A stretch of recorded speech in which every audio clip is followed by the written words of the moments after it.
नमस्कार, आप देख रहे हैं नया भारत दर्पण समाचार और मैं हूं आपके साथ ज्योतिका। आइए रुक करते हैं खबर की ओर। स्थानीय निकाय चुनाव में महायुति के साथ चुनाव न लड़ने पर अजित पवार की सफाई। कही ये बात। अजित पवार ने कहा कि एनसीपी का महायुति से अलग स्थानीय निकाय चुनाव लड़ना कोई नई बात नहीं। उनका कहना है कि यह पार्टी कार्यकर्ताओं को सशक्त बनाने और वोट शेयर बढ़ाने की रणनीति है। महाराष्ट्र के उप मुख्यमंत्री और राष्ट्रीय कांग्रेस पार्टी प्रमुख अजित पवार ने कहा कि स्थानीय निकाय चुनाव में उनकी पार्टी का महायुति से अलग चुनाव लड़ना कोई नई बात नहीं। उन्होंने बताया कि पार्टी ने यह कदम अपने कार्यकर्ताओं को सशक्त बनाने और समर्थन देने के लिए उठाया है। पवार ने कहा कि मैं राजनीति में 1999 से हूं। सभी चुनाव में हमने कांग्रेस के साथ गठबंधन किया। संसद और विधानसभा चुनाव में साथ काम किया, लेकिन स्थानीय निकाय चुनाव में अपने कार्यकर्ताओं को सशक्त बनाने के लिए हम अक्सर एक दूसरे के खिलाफ लड़ते रहे हैं। इसी तरह भाजपा और शिवसेना के साथ ही हालात रहे हैं।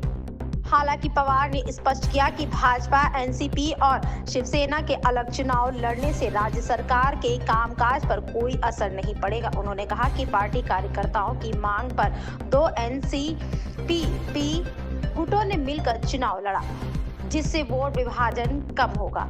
पवार ने बताया कि पहले कुछ असमंजस और गलत खबरें फैली थी, लेकिन अब स्थिति स्पष्ट है।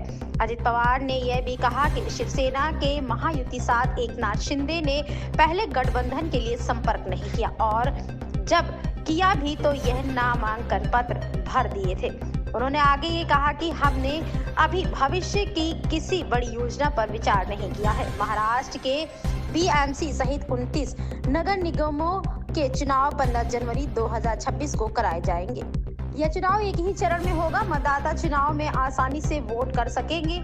इसके लिए सार्वजनिक अवकाश की भी घोषणा की गई है। ग्रेटर मुंबई के सभी पोलिंग स्टेशनों पर सुबह 7:30 बजे से 5:30 बजे तक वोटिंग होगी। नतीजे 16 फरवरी 2026 को घोषित किए जाएंगे। गौरतलब है कि नामांकन की प्रक्रिया 23 दिसंबर 2025 से शुरू हुई थी।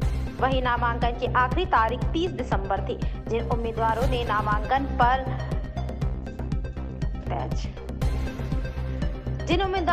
नामांकन कर दिया था, लेकिन किसी कारणवश नाम वापस लेना हो तो उनकी तारीख 2 जनवरी 2026 रखी गई थी। 3 जनवरी को जो उम्मीदवार चुनावी मैदान में हैं, उनकी अंतिम सूची जारी हुई थी। मतदान 15 जनवरी 2026 को होगा। नतीजों की घोषणा 16 जनवरी 2026 को होगी।